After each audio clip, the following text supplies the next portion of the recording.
지난 5월 1일에 첫 무역투자진흥회의를 열었었습니다. 근데 올해 벌써 네 번째 회의를 갖게 되었습니다. 그동안 세 차례 무역투자진흥회의에서 정부와 민간이 머리를 맞대고 투자 활성화와 수출 진흥 방안에 대해서 논의를 했고, 또 그 방안을 마련을 했고, 규제에 가로막혀서 현장에서 대기 중이던 그런 프로젝트가 가동될 수 있도록 지원을 해왔습니다. 이런 노력에 힘입어서 올해 사상 최대 수출과 최대 무역 흑자, 그리고 3년 연속 무역 1조 달러 달성이라는 성과가 예상되고 있습니다. 설비 투자도 6분기 만에 상승세로 돌아섰고, 고용도 3달 연속 40만 명 이상을 기록하다가 지난달에는 58만 명으로 계속 늘어나고 있습니다. 앞으로 이런 경기 회복의 불씨를 잘 살려내야 할 텐데, 만약에 이번 기회를 살려내지 못한다면 국민들의 고통과 어려움이 커질 것은 자명한 일입니다. 세계적인 불황에도 불구하고 어렵게 회복세를 타고 있는 우리 경제를 살려나가는 일은 현재 국회에 계류 중인 경제 활성화 관련 법안과 예산안이 조속히 처리되어야 가능할 것입니다.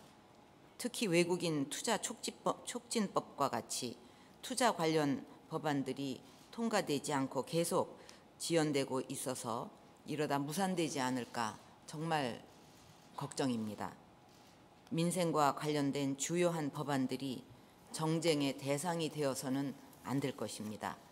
그동안 무역투자진흥회의를 통해 마련한 여러 투자 활성화 법안들이 조속히 처리될 수 있도록 국회가 뒷받침해 주기를 기대합니다. 제가 무역투자진흥회의 때마다 강조해 왔듯이 규제 완화는 돈 안 들이고 투자를 촉진하는 가장 좋은 방법입니다. 하지만 그동안의 노력에도 불구하고 여전히 규제가 많다는 것이 현장의 목소리이고, 한쪽에서는 규제를 정비하는데 다른 쪽에서는 새로운 규제가 계속 만들어져서 규제 총량이 오히려 늘어나는 현상이 나타나고 있습니다. 이제는 규제를 개선하는 방식에 근본적인 변화가 필요합니다.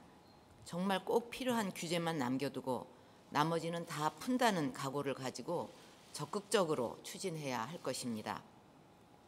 지난 11월 영국을 방문했을 때 들은 이야기입니다. 영국은 규제 하나를 신설하려면 다른 규제 하나를 폐지해야 하는 one in, one out 제도를 2011년에 도입을 했고, 금년 1월부터는 규제 하나를 신설할 때 2개의 규제를 폐지해야 하는 one in, two out으로 강화했다고 합니다. 앞으로 우리도 규제 총량제나 일정 시점이 지나면 규제 효력이 자동 상실되는 규제 일몰제의 확대 등을 통해서 규제 총량을 체계적으로 관리하는 방안을 검토할 필요가 있습니다. 또 그 총량을 줄이는 것도 중요하지만 더욱 중요한 것은 그 실질적인 내용이라고 하겠습니다. 핵심적인 규제, 그것을 풀므로써 아주 효과가 큰 그런 그 핵심적인 규제, 덩어리 규제들을 풀어나가는 것을 굉장히 우리가 중시해야 할 것이고, 그래서 네거티브 규제로 빨리 바꾸자 이제 이렇게 강조를 하고 있는 것입니다. 또 규제 심사 제도를 행정 입법뿐 아니라 모든 입법에 적용을 해서 규제 심사를 받지 않는 의원 입법 등을 통해 규제가 양산되는 것을 방지할 필요도 있다고 봅니다. 중앙정부보다 3배 이상 많은 지자체의 규제를 개선하는 것도 중요합니다. 발에 의한 투표라는 말이 있습니다. 즉, 개인들이 지자체 간에 자유롭게 이동을 하면서 선호하는 지자체를 스스로 선택하는 과정을 통해서 지방 공공재가 효율적으로 공급될 수 있다는 이야기입니다.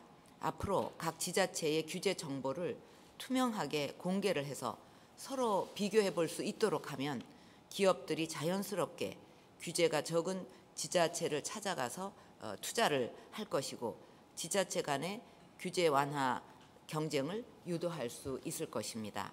상위 법령과 어긋나는 자치 법규를 정비하도록 권고하고 이것을 공개하고 지자체 평가에 반영하는 방안도 검토할 필요가 있습니다. 지난 무역의 날 50주년 기념식에서 저는 세계 무역 5강, 무역 2조 달러 달성을 목표로 해서 제2의 무역 입국을 향해 나가자고 말씀드린 바가 있습니다. 이를 위해서는 제조업 위주의 상품 수출만으로는 힘들고 서비스를 수출 산업화하는 것이 필수 과제입니다. 고용률 70% 달성을 위해서도 일자리 창출 효과가 큰 서비스 산업 발전이 반드시 필요한데 우리에게는 세계로 확산되는 한류 문화와 우수한 인력, IT 기반 등 서비스 산업 성장을 위한 여건이 잘 갖추어져 있다고 할 수 있습니다. 그동안 서비스 산업 발전의 중요성을 강조해 왔는데 이것을 위해서는 규제 개선, 제값 주기, 인재 양성 등 이 세 가지 과제가 특히 중요하다고 생각합니다. 서비스 산업은 제조업에 비해서 규제 개선만으로도 크게 성장할 수 있는 분야입니다.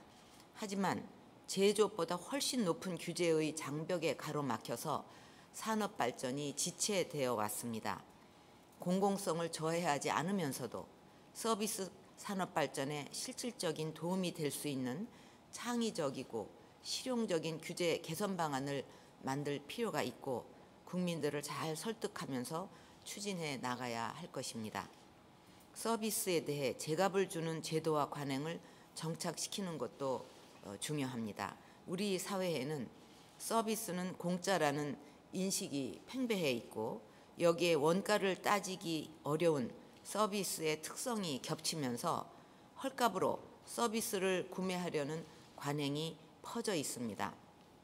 그러다 보니까 서비스 품질 개선이 어렵고 이런 악순환이 서비스 산업 각 분야에 퍼져 있습니다. 소프트웨어 산업만 하더라도 낮은 단가 등으로 우수 인력이 유입되지를 않아서 개발 전문가의 미충원율이 33%에 달한다고 합니다.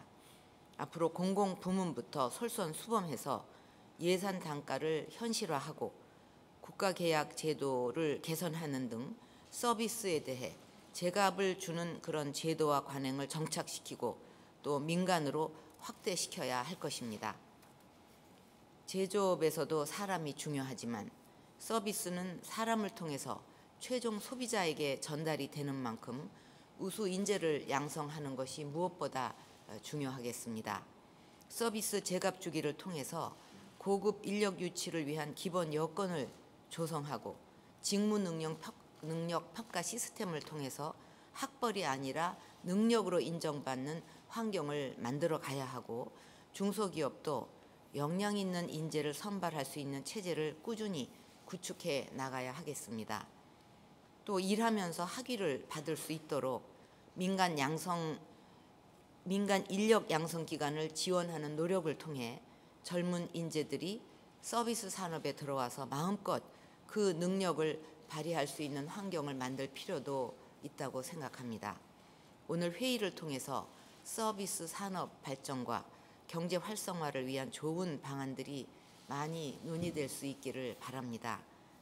한 해를 마무리하면서 이루어지는 이 회의가 의미를 가질 수 있도록 그간 문제가 되었던 규제와 제도를 개선해서 새해에는 보다 좋은 투자 환경에서 경제가 살아날 수 있도록 최선을 다해 주시기 바랍니다. 감사합니다.